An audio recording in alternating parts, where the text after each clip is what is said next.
नमस्कार। आज हमारे पास कोई आर्टिकल या किताब नहीं बल्कि एक कॉर्पोरेट दस्तावेज है। सुनने में थोड़ा सूखा लग सकता है। हाँ बिल्कुल, लेकिन ये दस्तावेज किसी कंपनी के डीएनए की तरह होते हैं।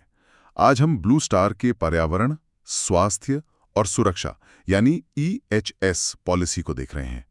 हमारा मिशन ये समझना है कि कागज पर लिखे ये शब्द असल में क्या मायने रखते हैं। बिल्कुल। और देखिए, इन दस्तावेजों को पढ़ने का एक खास तरीका होता है। ये सिर्फ आप कह सकती हैं कानूनी खानापूर्ति नहीं है। अच्छा। इनमें इस्तेमाल किया गया हर शब्द, हर वादा एक सोची समझी रणनीति का हिस्सा होता है। आज हम इसी भाषा के पीछे छिपे मतलब को समझने की कोशिश करेंगे। ठीक है, तो चलिए शुरू करते हैं। पॉलिसी की पहली और सबसे बड़ी लाइन कहती है, ब्लू स्टार लिमिटेड पर्यावरण, स्वास्थ्य और सुरक्षा के उच्चतम मानकों को बनाए रखने के लिए प्रतिबद्ध है। यहां मेरा ध्यान उच्चतम मानक या हाईएस्ट स्टैंडर्ड्स पर अटक गया है। ये एक बहुत बड़ा दावा है, कोई भी कह सकता है, पर इसका असल मतलब क्या है? यही सबसे दिलचस्प सवाल है। देखिए, कोई भी कंपनी अपनी पॉलिसी में ठीक ठाक मानक तो लिखने नहीं वाली। हाँ, सही बात है। उच्चतम शब्द का इस्तेमाल एक तरह से भरोसा बनाने के लिए किया जाता है, लेकिन इसका जो असली मतलब है वो है इसका दायरा। हाँ, ये सिर्फ अपनी फैक्ट्रियों तक सीमित नहीं है। वो कह रहे हैं कि उनके बनाए प्रोडक्ट्स और दी जाने वाली सर्विसेज पर भी ये लागू होता है। मतलब जब वो एक AC डिजाइन कर रहे हैं तब भी ये पॉलिसी लागू होती है। बिल्कुल। वो सोच रहे हैं कि क्या इसमें कोई ऐसी गैस है जो पर्यावरण के लिए खतरनाक है, या जब कोई टेक्नीशियन उसे आपके घर पर इंस्टॉल कर रहा है तो क्या उसकी सुरक्षा का ध्यान रखा गया है। तो ये जिम्मेदारी फैक्ट्री के गेट से ग्राहक के घर तक जाती है। यानी ये सिर्फ अपने कर्मचारियों की बात नहीं कर रहे हैं, कॉन्ट्रैक्टर, ग्राहक और समाज सब इसमें शामिल है। हाँ बिल्कुल। लेकिन मैं फिर से उसी सवाल पर आता हूँ, ये उच्चतम का पैमाना क्या है? क्या ये सिर्फ एक अच्छा लगने वाला शब्द है? नहीं, इसका एक बहुत ठोस आधार है जो सीधे सीधे बिजनेस से जुड़ा है। आजकल अगर आपको यूरोप या अमेरिका जैसे बाजारों में अपना सामान बेचना है तो आपको उनके कड़े नियमों का पालन करना पड़ता है। अच्छा, जो शायद भारतीय कानूनों से भी ज्यादा सख्त हों। कई मामलों में ज्यादा सख्त होते हैं। तो उच्चतम मानक का मतलब होता है उन ग्लोबल स्टैंडर्ड्स को अपनाना जो आपको दुनिया भर में व्यापार करने की इजाजत दें। ये सिर्फ अच्छा दिखने के लिए नहीं है, ये व्यापार बचाने की रणनीति है। अच्छा, तो ये एक तरह का ग्लोबल पासपोर्ट है। अब समझ आया। लेकिन सिर्फ वादा कर देना तो काफी नहीं होता। उसे पूरा करने का प्लान क्या है? पॉलिसी में कुछ खास मकसदों की लिस्ट है और उसमें एक लाइन है जो ध्यान खींचती है, सभी चोटों, व्यावसायिक बीमारियों और पर्यावरण प्रदूषण की रोकथाम। हाँ। यहाँ ये जो सभी शब्द है ये बहुत बड़ा है।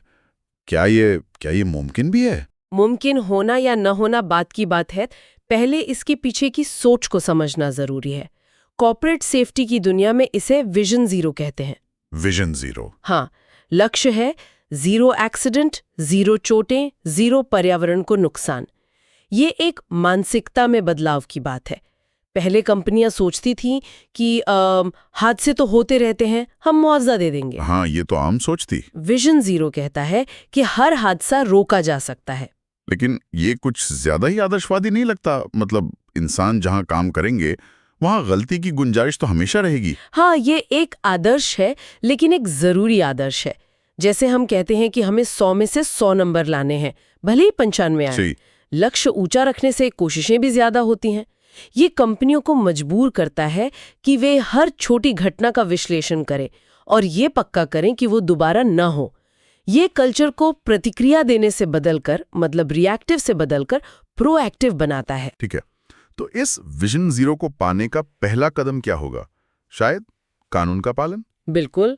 और पॉलिसी का अगला पॉइंट यही है, लागू EHS कानूनों और अन्य आवश्यकताओं का अनुपालन। कानून का पालन करना तो जरूरी है। इसमें क्या खास है? इसमें जो जादू है वो और अन्य आवश्यकताओं वाले हिस्से में छिपा है। मुझे ये अन्य आवश्यकताएं वाला हिस्सा थोड़ा अस्पष्ट सा लगता है। ये कौन तय करता है कि ये अन्य आवश्यकताएं क्या हैं? ये बहुत अच्छा सवाल है। ये कोई लूप होल नहीं है, बल्कि ये कंपनी की महत्वाकांक्षा को दिखाता है। मान लीजिए ब्लू स्टार किसी बड़ी यूरोपियन कंपनी के लिए एयर कंडीशनिंग सिस्टम बना रही है। ठीक है। उस यूरोपियन कंपनी के अपने नियम हो सकते हैं कि AC में सिर्फ पर्यावरण अनुकूल पुर्जे ही इस्तेमाल होंगे। ये शायद भारतीय कानून के लिए जरूरी ना हो, पर कॉन्ट्रैक्ट के लिए जरूरी होगा। बिल्कुल। वही है अन्य आवश्यकताएं। ये दिखाता है कि कंपनी सिर्फ न्यूनतम स्तर पर नहीं बल्कि उससे आगे बढ़कर काम करना चाहती है। ठीक है, तो ये स्टैंडर्ड्स, नियम और कानून एक तरफ, पर ईएचएस का सीधा संबंध तो इंसानों से है। पॉलिसी में कर्मचारियों और अन्य हितधारकों के साथ परामर्श और उनकी भागीदारी की बात की गई है।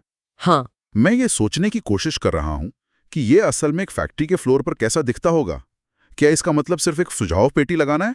हाँ, नहीं, अगर इसे ठीक से लागू किया जाए तो ये सुझाव पेटी से कहीं ज्यादा है। सोचिए, एक मशीन को चलाने वाला वर्कर उस मशीन के खतरों को एक इंजीनियर से बेहतर समझता है जो एसी ऑफिस में बैठा है। सही बात है।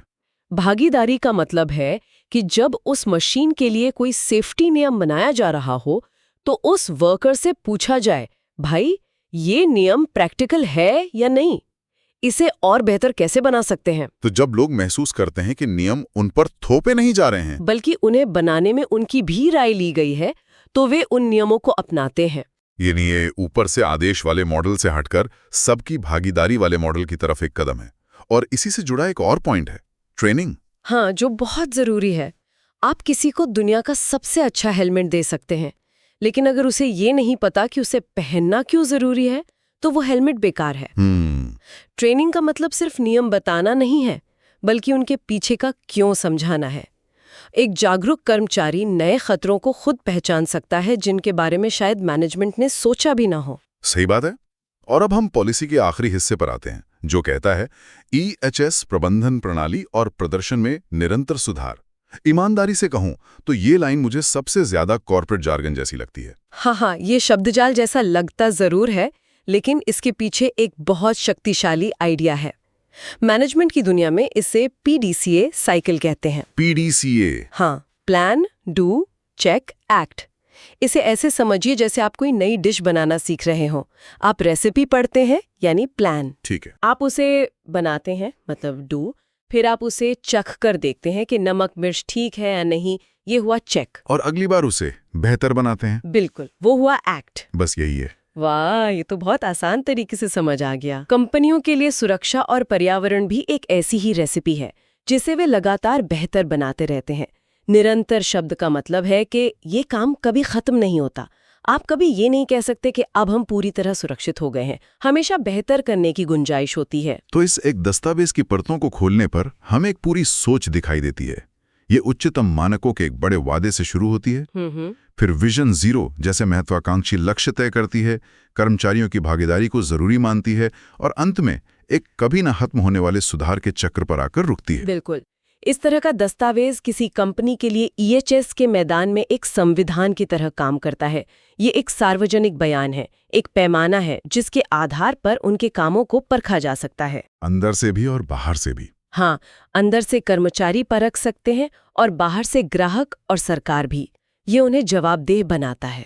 तो यहाँ पर सोचने के लिए एक बात है, ये नीति एक सार्वजनिक प्रतिबद्धता है, एक वादा है, लेकिन इसकी असली परीक्षा कागज पर लिखे शब्दों में नहीं है ना? बिल्कुल नहीं। असली परीक्षा इस बात में है कि ये महान विचार एक फैक्ट्री में काम करने वाले कर्मचारी या आपके घर पर एसी ठीक करने आए टेक्नीशियन के रोजमर्रा के काम में कैसे उतरते हैं।